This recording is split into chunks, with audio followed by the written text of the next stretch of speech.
Our son is Ezra. He is now 3.5 years old.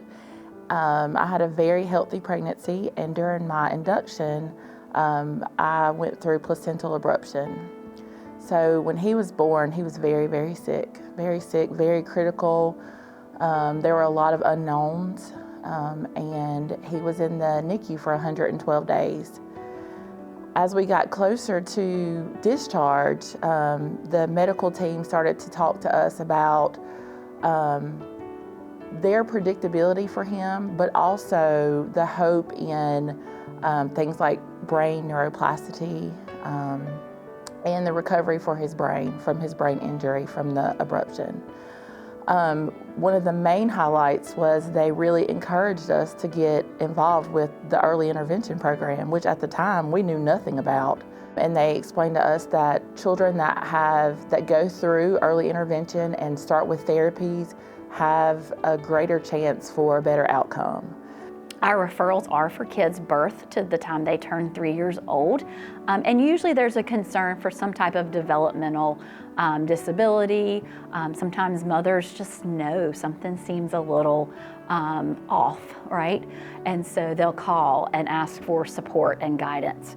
And we can kind of come alongside of them and help kind of ease those fears and provide support that they need. So we were very eager, very overwhelmed with everything, but also very eager because we felt like each passing day, like, what could we be doing to help him? Like, we're ready, we want this now. And it was in the middle of COVID, so everything was virtual, and it was very nerve-wracking. But we just knew we had to jump in. We knew we had to start. So we provide lots of different services and supports. Some that are kind of probably the most known are our occupational therapy, physical therapy, speech therapy. We also have what's called special instruction, which I say is kind of like a special educator for little bitties. So they come into the homes and work alongside the parents. We are very lucky at our CDSA to have an audiologist on staff, so we're able to provide hearing evaluations and screenings as well. And we're even more lucky that we have a lot of social and emotional supports at our local CDSA. So we use a coaching model. So our job is to coach the parents and basically becoming the child's therapist. Because we know that, one, it's best to embed the work into daily routines so it doesn't seem like work, but that it's functional for the child and for the families.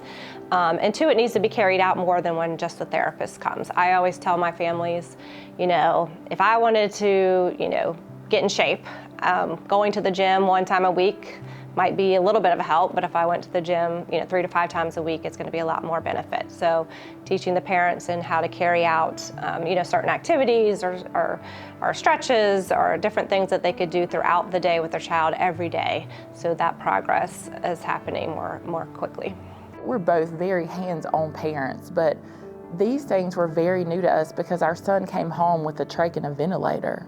So our focus is keeping him medically stable, managing the trach, managing the ventilator, but now we've got to work on positioning, and we've got to work on equipment, and we've got to work on all these things that we really need more hands, but all we have is the coaching of our therapists through the camera, through the video. And therapy is every day, all day. You have to find ways to modify your day to where you're incorporating those skills throughout the day. So we literally became our son's therapist. We became his speech therapist, we became his physical therapist, his occupational therapist. We were everything, and we could not have done it. I think if they would have came in and been hands-on, we would have not had the skills because they were doing everything. But they showed us exactly, so when that hour was done, we could continue on because we had been coached in what to do. We try to use whatever we try to find from the family and the child what their interests are. We know if it's interesting to the child, it's going to motivate them more, so they're going to stay more in tune to what we're doing. So we try to, dig into with the parents to find what the child's interested in, and then try to figure out how we could embed the skill that we're working on into that, so it seems like play.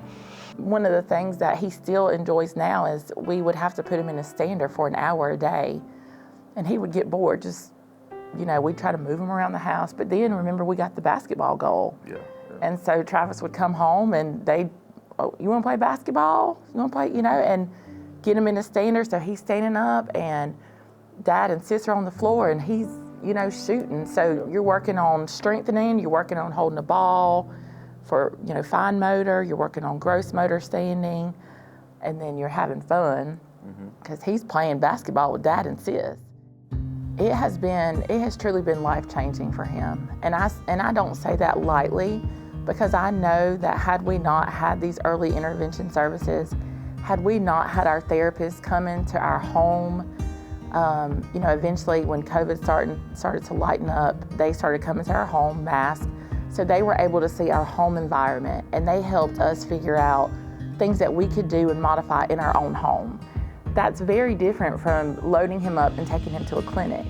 They don't have the view of our home, and there's only so much that they can, help us with in the clinic setting. So it was life-changing for us because we were able to learn how to adapt, modify, grow in our confidence. They helped us plan our first beach trip, our first grocery store trip, how to load him in the car, like all these things, like literally, okay, I don't know how to get this child to the car with a trach and a vent and a suction and all these, how to bathe him, yes. And then here we come talking about we want to go to the beach. So they helped us get an adaptive stroller. They helped us figure out what kind of stroller we could get so we could get him out on the sand. Sleeping arrangements. So as we progressed, life started to look a little bit more normal.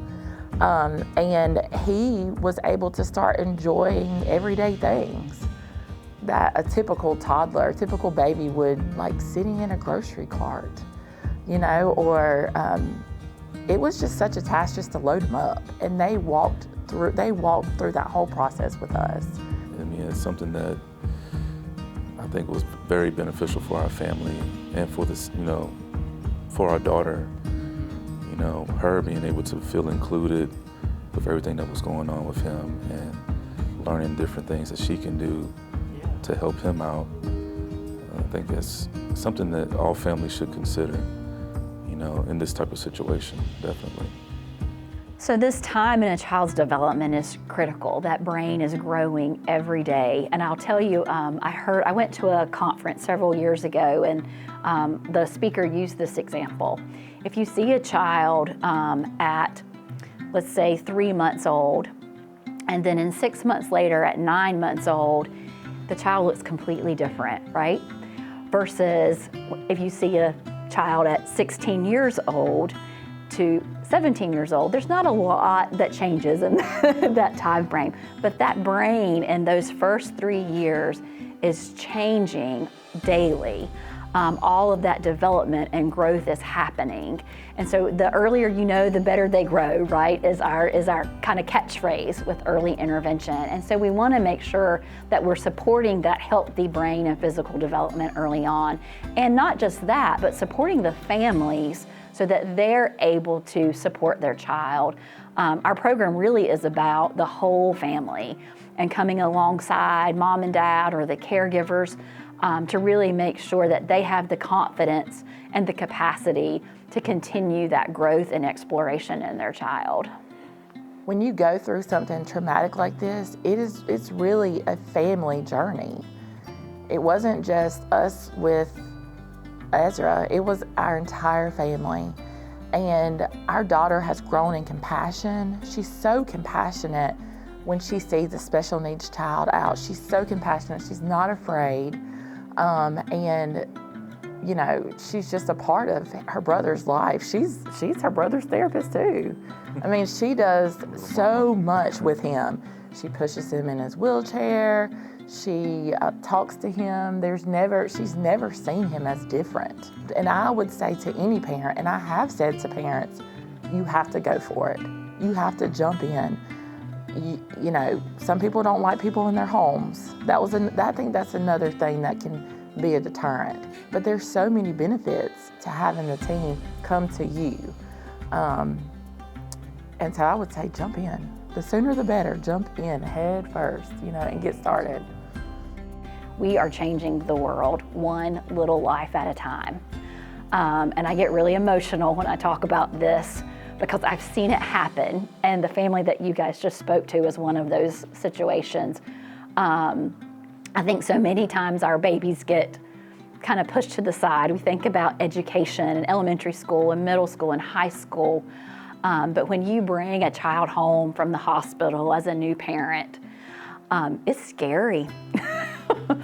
and it's when you bring a child home from the hospital that then maybe has medical complications, or at a year they're not walking, or at 2 they're not speaking, it's even scarier.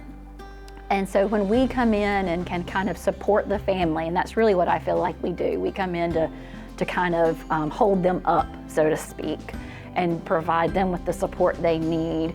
And again, the education maybe and resources that they need to feel good about what they're doing. It's very rewarding, but I feel very passionate that we are changing lives, and we are changing the world one little infant, one little family at a time. And I just love it. I love what I do.